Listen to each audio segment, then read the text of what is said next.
Damai sejahtera Allah yang melampaui segala akal, itulah yang menguasai hati dan pikiranmu dalam Yesus Kristus. Amin. Firman Tuhan bagi kita pada minggu Advent yang kedua ini ialah hiduplah suci dalam menantikan hari Kristus. Bersumber dari surat Paulus kepada jemaat di Filipi pasal yang pertama, ayat yang ketiga sampai dengan ayat yang ke-11. Sebelum saya membacakan sumber dari firman Tuhan bagi kita, saya menyampaikan salam dari seluruh pelayan penuh waktu yang ada di distrik 10 Medan Aceh ini, dan juga dari Amang Preses kita dan seluruh pelayan di kantor distrik. Untuk salam dari mereka semua, saya menyampaikan horas.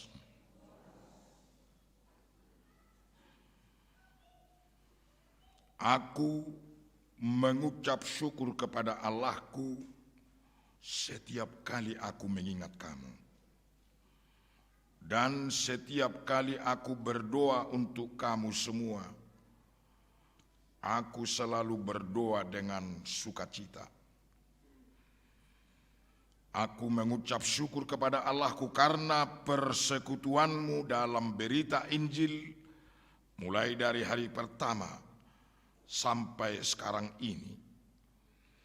Akan hal ini aku yakin sepenuhnya, yaitu Ia yang memulai pekerjaan yang baik di antara kamu akan meneruskannya sampai pada akhirnya pada hari Kristus Yesus.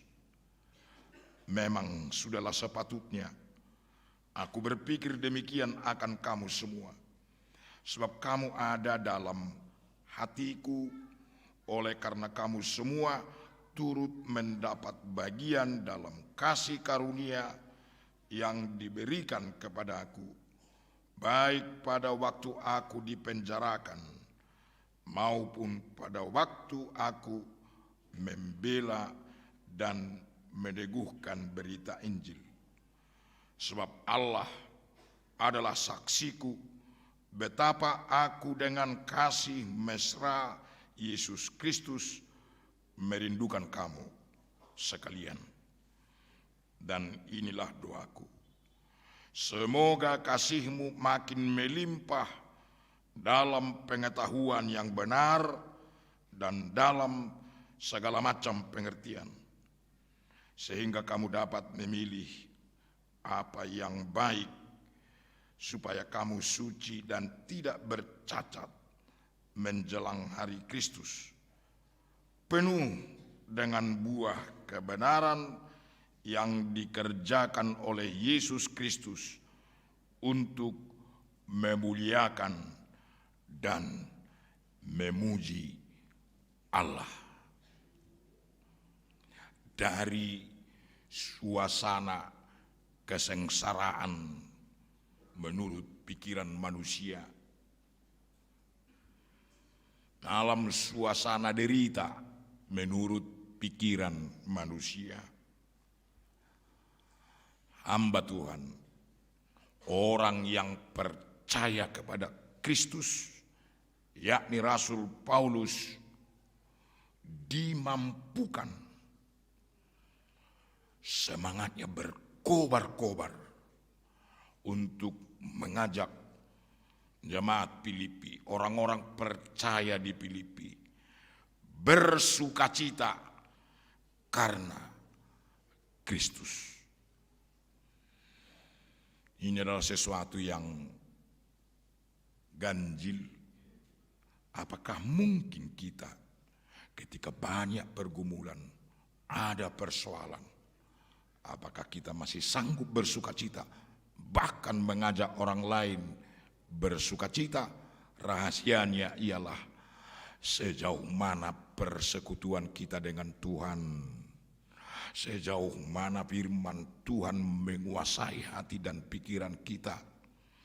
Ketika Tuhan menguasai hati dan pikiran kita, firman-Nya tinggal di dalam kita, maka kita akan mengajak orang lain bersukacita karena kita juga bersukacita.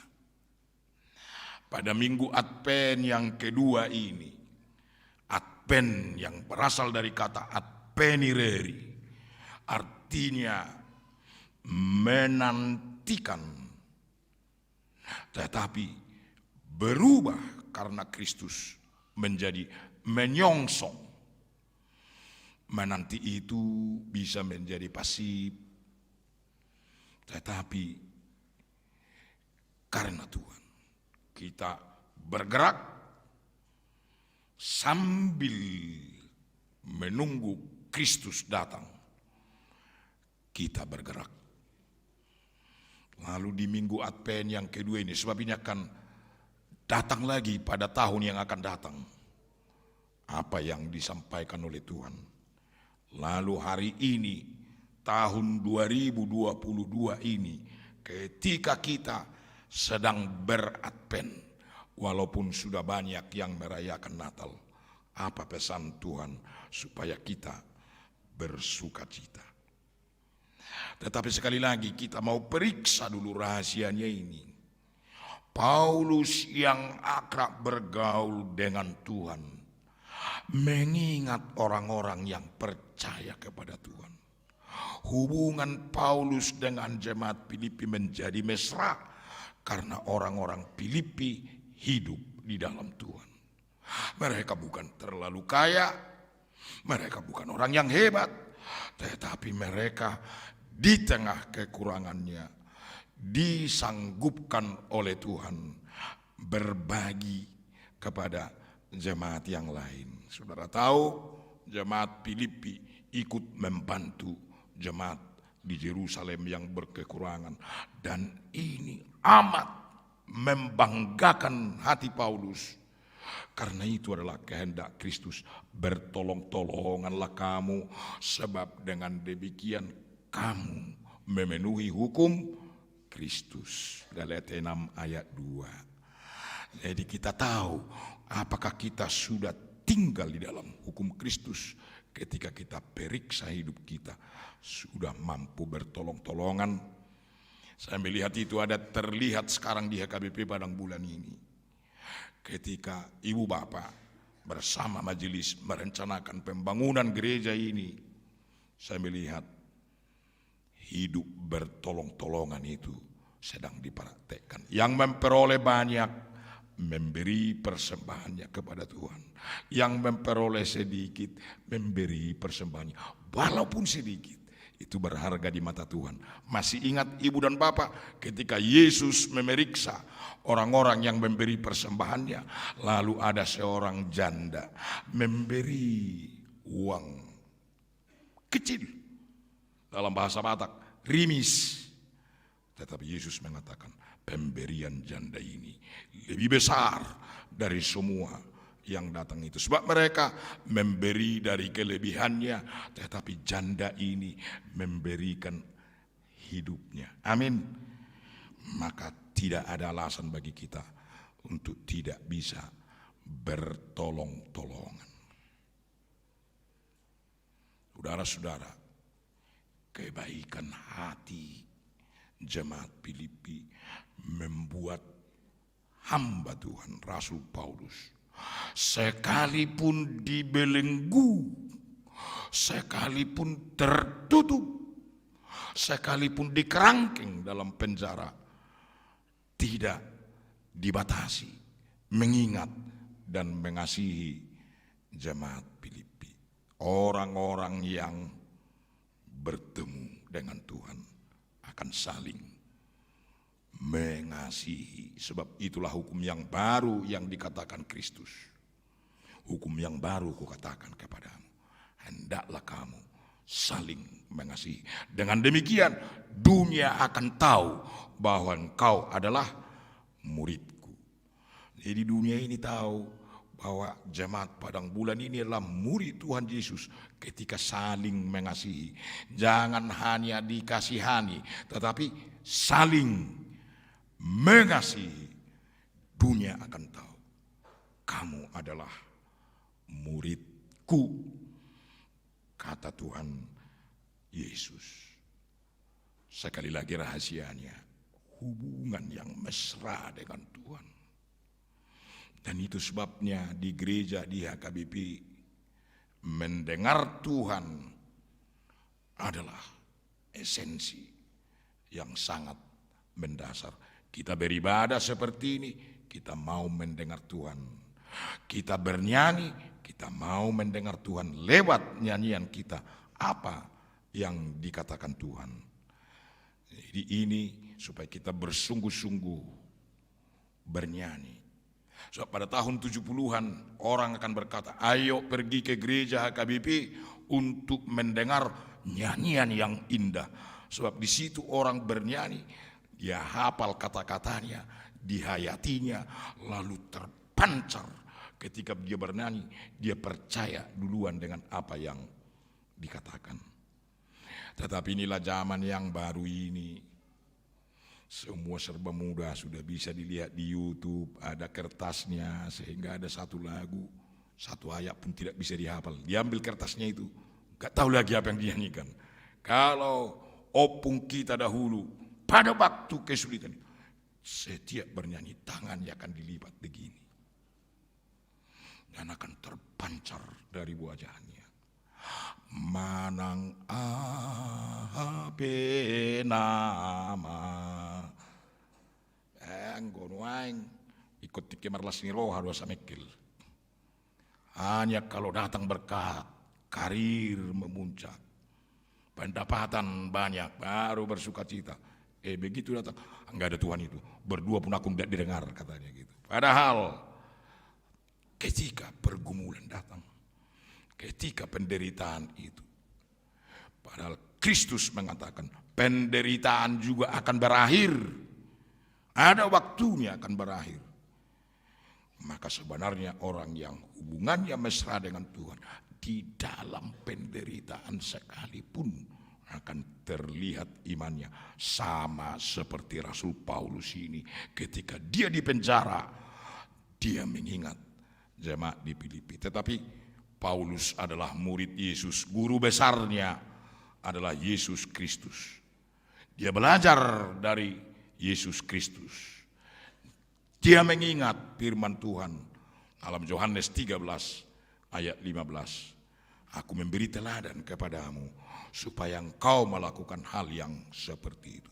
Ai sitiru dohulea Tuhamu, asa di baik kamu, songon nahu baini Tuhamu. Yesus juga ketika tangannya dipaku, dari situlah dia berseru, ya Bapa, ampunilah mereka, karena mereka tidak tahu apa yang mereka perbuat. Bersama Kristus, dalam derita, dalam pergumulan sekalipun, akan selalu memberi pengharapan, akan memberi sukacita. Nenek moyang kita dahulu juga demikian.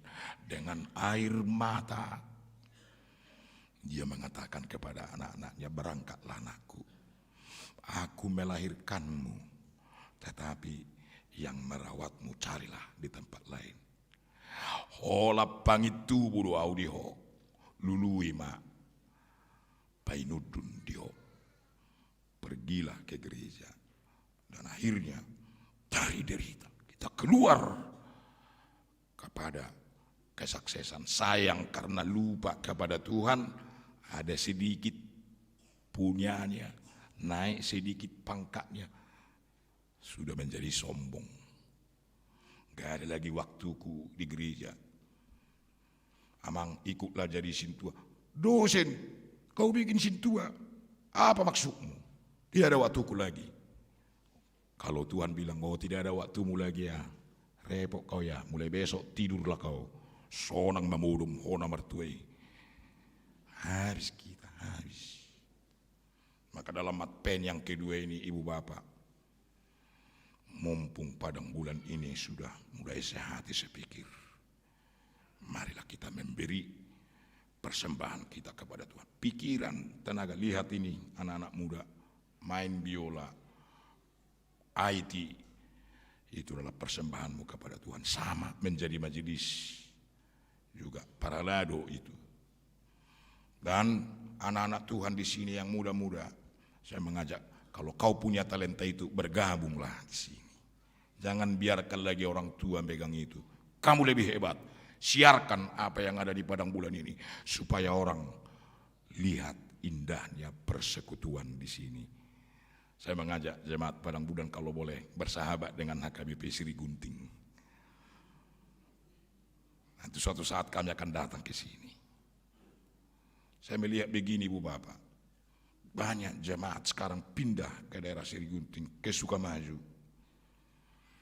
Jadi kalau mereka nanti pindah ke sana, maka akan menjadi kota itu. Kita persiapkan itu menjadi kota, tetapi kota yang ramah, jangan kota yang sombong.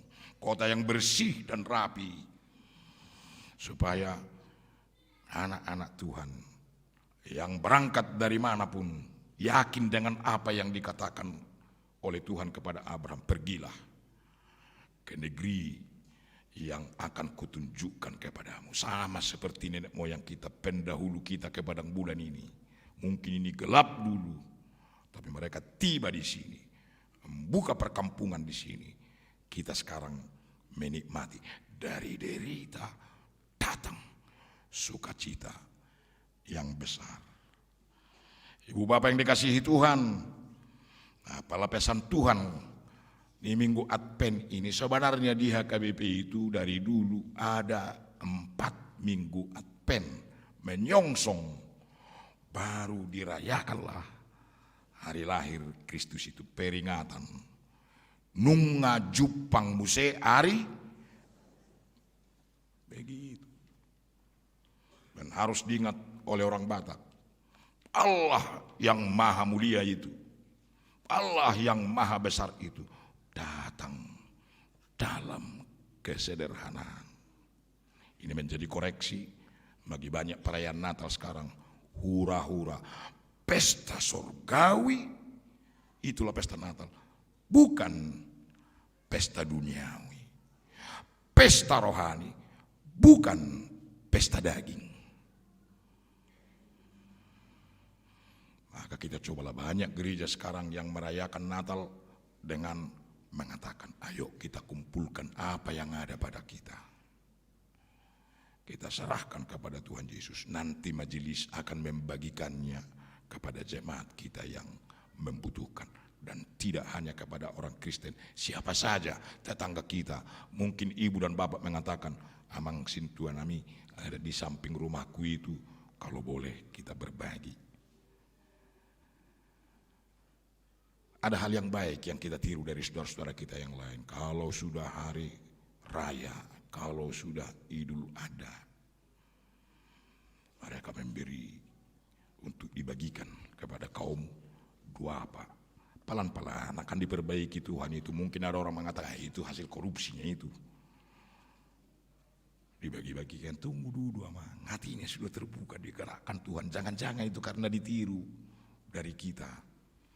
Aku sudah mendengar mereka mengaku, kalau orang Batak diundang ke pesta kita, tupaknya besar-besar. Kalau orang lain itu asal-asal gitu aja nih itu, katanya gitu.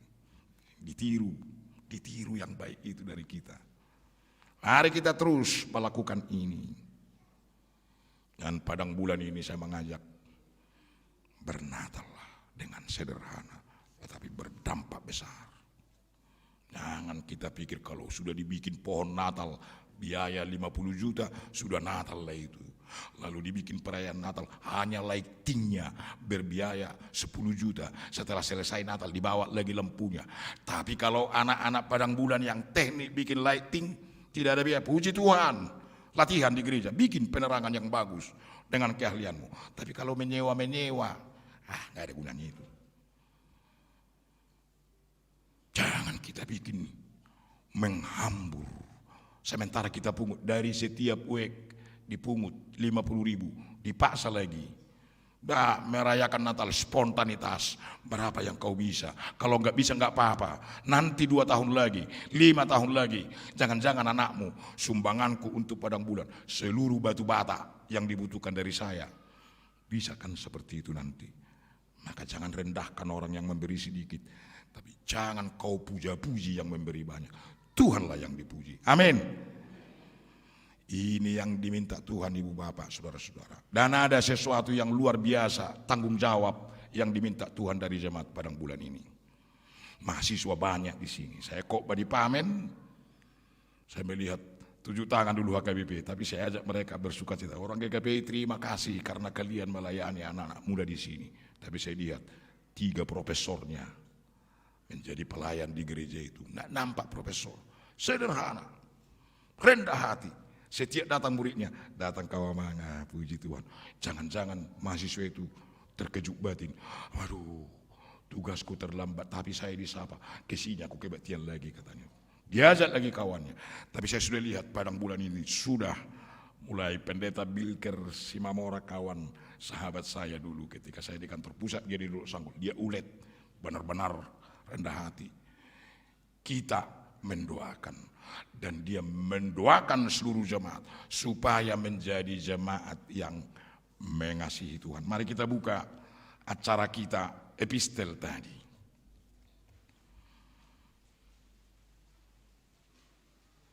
Apa yang disuruh Tuhan kita persiapkan sambil menyongsong Tuhan datang. Supaya kita bersama dengan Tuhan. Dalam bahasa Pemasmur, naik ke gunung Tuhan, bersama-sama bersukacita, tua, muda, kaya, miskin, laki, perempuan, sama-sama bersukacita, naik ke gunung Tuhan, memuji Tuhan. J di bagian yang kedua, setelah P, J, setelah P, J. Sama-samalah kita orang yang bersih tangannya, sama-sama kita baca ibu bapak. Orang yang bersih tangannya dan murni hatinya, tidak menyerahkan dirinya kepada penipuan, dan yang tidak bersumpah palsu. Kita dipertontonkan sekarang, sumpah palsu itu bisa membuat orang cilaka. Dan orang yang bersumpah palsu pada akhirnya akan ketahuan sahih. Tapi berkata, sekencang-kencangnya kejahatan itu berlari, suatu saat dia akan dikalahkan oleh kebenaran. Persiapkan hatimu ibu bapak, menantikan hari Tuhan, menyongsong hari Tuhan. Bersihkan hatimu, maka tanganmu juga akan bersih. Lalu jauhkan dirimu dari penipuan, itu berarti kita berubah juga tidak lagi menjadi penipu, karena kita tidak suka ditipu. Jangan bersumpah palsu. Anak-anak muda, bangkitlah, masa depanmu penuh harapan.